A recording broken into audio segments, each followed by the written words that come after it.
கள்ளம் கபடு, உண்மை பொய், கள்ளும் கபடும் தெரியாதவனே.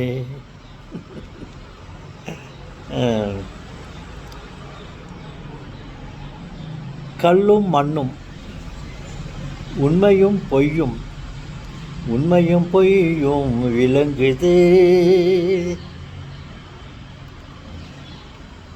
நீரும் தண்ணீரும்,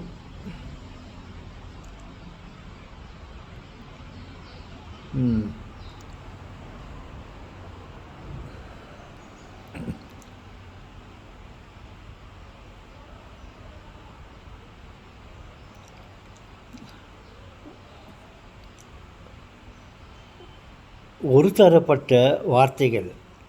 வணக்கம். கள்ளம் கபடு, கல்லும் முள்ளும், நல்லது கெட்டது, கள்ளும் கபடும் தெரியாதவனே, உண்மையும் பொய்யும் விளங்குது, கலப்படும் கலப்படும் எங்கும் எதிலும் கலப்படும், அதை எடுத்து சொன்னாலே புலப்படும். நல்லவர்கள் கெட்டவர்கள், கடவுள் பேய், ஆண் பெண், நெகட்டிவ் பாசிட்டிவ்,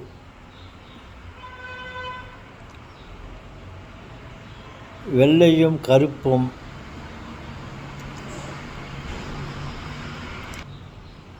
இனிப்பும் கசப்பும்,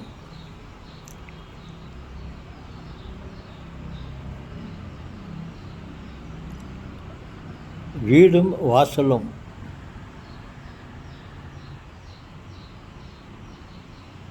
மெய்யும் பொய்யும்,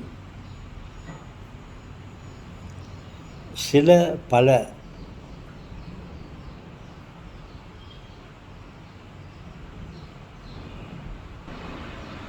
நல்லவன் கெட்டவன், நல்லவன் எனக்கு நானே நல்லவன், சொல்லிலும் செயலிலும் வல்லவன்,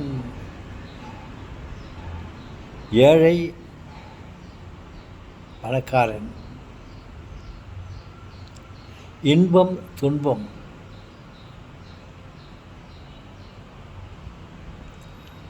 நற்பழக்கம் தீய பழக்கம்.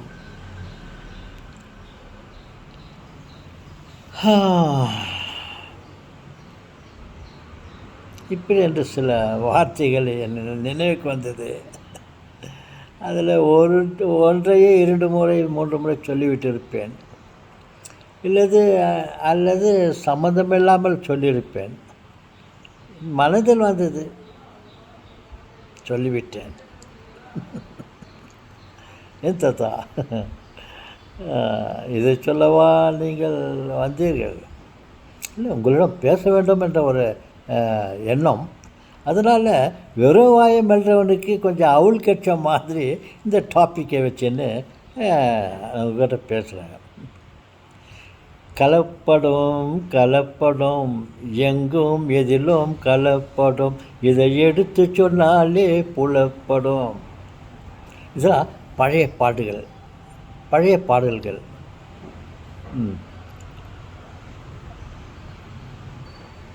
ஓகே சொல்லுவாங்களே, இதெல்லாம் முடிச்சிட்டு பிறகு அப்புறம் வேறு ஏதாவது ஞாபகம் வரும். ஞாபகம் மருதி,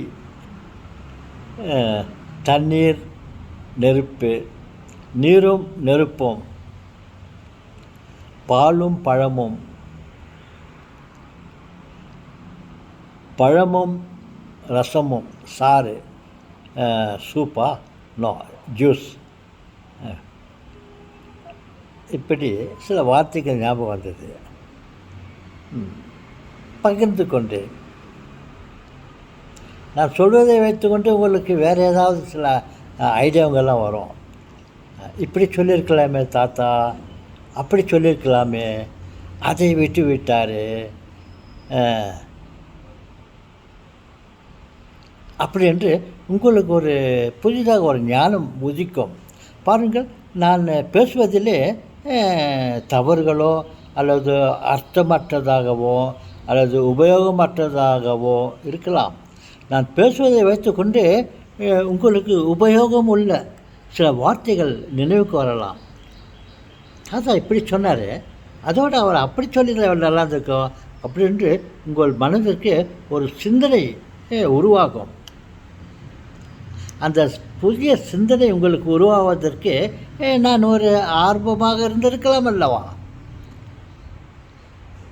ஒன்றில்லாமல் மற்றொன்று உருவாகுமா?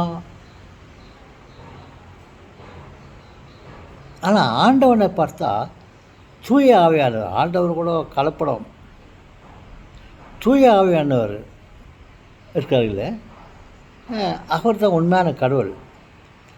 அவருக்கு எந்த கலப்படமும் இல்லை என்று சொல்கிறார்கள், நினைக்கிறோம். அவரே சொல்லியிருக்கிறார், என்னை இன்றி வேறு கடவுள் இல்லை உங்களுக்கு, அப்படியெல்லாம் சொல்லிக்கிறார். அதை ஒன்று விட்டால் மற்றதிலெல்லாம் கலப்படம். மற்றொன்று, இந்த முட்டை இருக்கிறது அல்லவா, அதில் கலப்படம் இருக்காது என்று நினைக்கிறேன். மற்ற பல பொருட்களில் கலப்படம், அரிசியில் கல் கலப்படம், அதெல்லாம் எடுத்து சொன்னால் உங்களுக்கு புலப்படும். பாலில் தண்ணி கலந்து வச்சுருவாங்க, அது கலப்படம்.